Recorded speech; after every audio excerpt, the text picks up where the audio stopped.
Nah, di sini merupakan tempat mereka berlindung ketika ledakan dilakukan. Di situ di bagian apa, Mas? Di lubang. Pada saat itu posisinya di dalam lubang? Iya, sama Pak Komandan. Kemudian ditemukan adanya keterlibatan dari warga sipil dalam proses itu. Melihatnya seperti apa? Iya betul.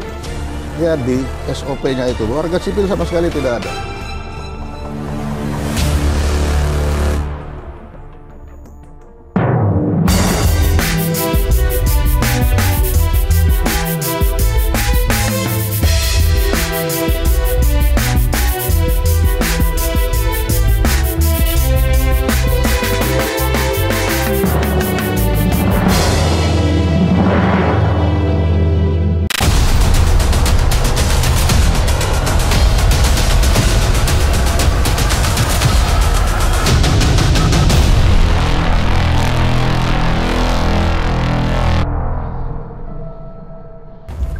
Senin 12 Mei 2025 terjadi peristiwa ledakan amunisi Afkir atau amunisi kedaluarsa TNI yang terjadi di Desa Sagara, Kabupaten Garut, Jawa Barat. Di mana dalam peristiwa ledakan ini menimbulkan korban jiwa sebanyak 13 orang. Saat ini kami sudah berada di Desa Sagara di Kecamatan Cibalong, Garut, Jawa Barat. Kita akan mengarah ke lokasi kejadian terjadinya ledakan.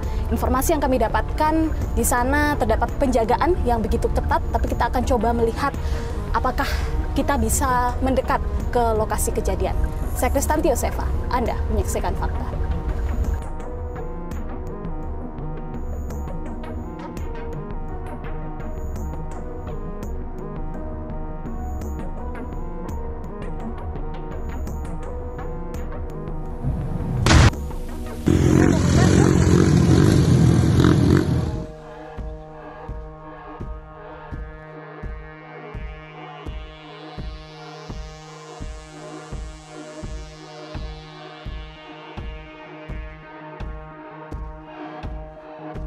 Kita sudah mulai mendekati lokasi kejadian, di mana kalau kita lihat memang di sepanjang jalan ini merupakan perkebunan karet begitu.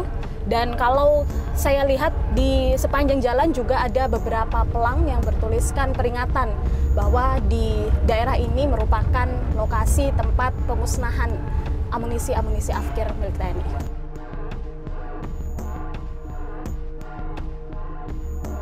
Ini sudah memasuki hari ke-6 setelah kejadian ledakan yang terjadi di Pamengpek, Garut ketika TNI ini melakukan pemusnahan amunisi Afkir. Dan kalau kita lihat, berhenti dulu di sini Pak. Sebelumnya, kalau yang kami lihat di beberapa hari belakangan ini masih ada tanda pelang zona berbahaya yang tidak boleh dimasuki oleh warga secara sembarangan begitu ya untuk keluar masuk di jalur ini.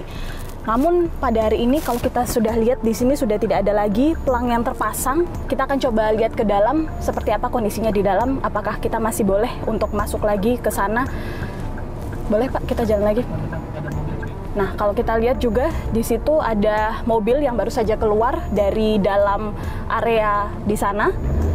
Artinya ini kalau kita lihat sudah boleh dilewati oleh masyarakat. Oh ya,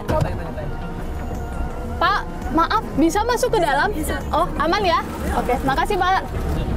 Tadi kita juga sudah mencoba bertanya kepada salah satu warga yang baru saja keluar dari jalan ini, dan dia menyatakan kalau boleh dimasuki jalannya, kita akan coba masuk lagi ke dalam. Kalau kita melihat juga jarak antara jalan raya dengan area masuk atau jalan masuk ke lokasi kejadian ini cukup jauh ya, karena sampai sekarang kita belum melihat ladang yang digunakan oleh TNI dalam melakukan pemusnahan Afkir. Tapi kita akan coba terus untuk masuk ke dalam untuk mengetahui seperti apa kondisi terbarunya.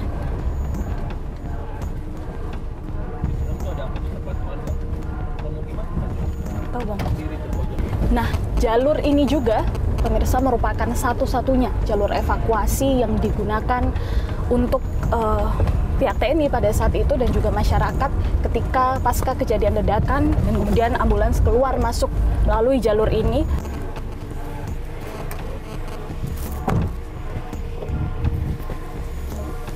Anda bisa lihat pemirsa di belakang saya, tepat di belakang saya, ini merupakan area yang digunakan oleh pihak TNI AD. Saat ini kita sudah bisa memasuki area sini karena sudah tidak ada lagi pelang zona bahaya begitu ya, sehingga kami sudah boleh untuk memasuki area yang ada di sini. Kita coba melihat dulu. Oh. Tepat di sini, pemirsa, kalau berdasarkan rekaman video amatir yang beredar, ini merupakan tempat ketika para petugas begitu ya, atau para aparat ini berlindung begitu ketika ledakan berlangsung, ledakan pemusnahan amunisi itu berlangsung di lubang-lubang yang sudah dibuat di sekitar sini. Nah, di sini merupakan tempat mereka berlindung ketika ledakan dilakukan. Kita bisa lihat di sini ada bekas-bekas kayu begitu ya, atau penutup sepertinya yang digunakan mereka untuk berlindung.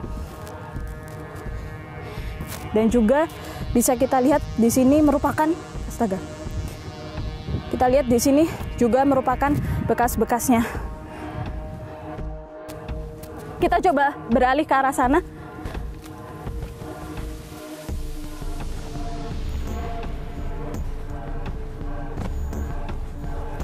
Dan kalau kita lihat di samping sini, samping saya ini pemirsa, yang tepat dipasang garis kuning kepolisian, ini merupakan area yang digunakan untuk melakukan pemusnahan amunisi-amunisi yang kedaluarsa. Kita bisa lihat ada beberapa polis lain yang dipasang di sini satu, dan itu merupakan polis lain yang kedua.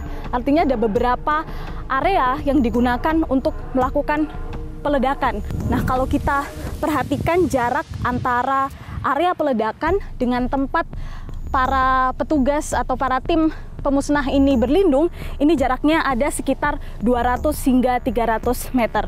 Sampai sejauh ini kita juga masih melihat bekas-bekas ledakan begitu ya, yang berserakan di sekitar sini. Ada bekas-bekas kayu, kemudian bekas-bekas hangus begitu ya, tempat yang hangus karena terjadinya ledakan. Kita juga melihat kalau di area seluas ini merupakan lahan yang berdasarkan informasi ini digunakan sudah sejak puluhan tahun, digunakan oleh pihak TNI untuk melakukan aktivitas pemusnahan afkir. Dan memang di lahan ini merupakan lahan milik BKSDA, begitu informasinya, yang digunakan setiap setahun sekali atau mungkin lebih untuk melakukan aktivitas pemusnahan.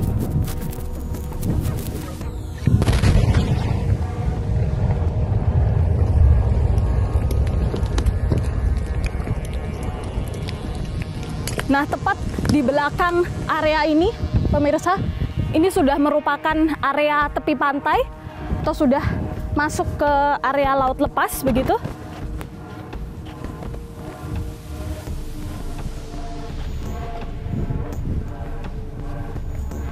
Ini merupakan bekas-bekas ledakan yang masih tersisa di sini. Anda bisa lihat bekas-bekasnya yang masih berserakan di sekitar sini. Kita juga bisa melihat sejumlah peralatan gitu ya yang terlihat meleleh begitu akibat terjadinya ledakan.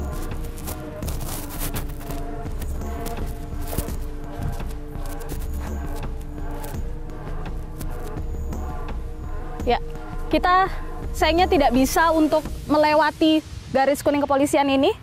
Perlu diketahui pemirsa bahwa kami berada di sini ini sudah memasuki hari ke-6 pasca kejadian ledakan ini terjadi, dan kalau kita lihat memang kondisinya saat ini sudah tidak dijaga ketat oleh aparat. Kita tidak melihat adanya pengamanan atau penjagaan yang ketat dari mereka. Namun kalau kita lihat pelang-pelang tulisan peringatan zona berbahaya ini sudah dicabut, sudah tidak ada lagi, sehingga bisa dipastikan bahwa area ini sekarang sudah aman. Karena kita juga bisa melihat tadi di sepanjang perjalanan kami ke sini, kami bertemu dengan sejumlah warga yang melakukan aktivitas.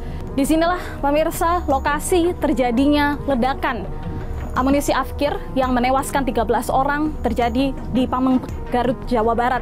Di mana ke-13 orang tersebut, 9 diantaranya merupakan warga sipil dan 4 diantaranya merupakan anggota dari TNI. Kita akan temukan fakta selanjutnya. Bu Cici kan pada saat itu ada di tenda ya? ketika kejadian ledakan. Iya. Kemudian Ibu tadi bilang sempat nggak sadarkan diri begitu ya? Iya. Nah, ketika terbangun di situ Ibu apa yang Ibu lihat kondisinya saat itu?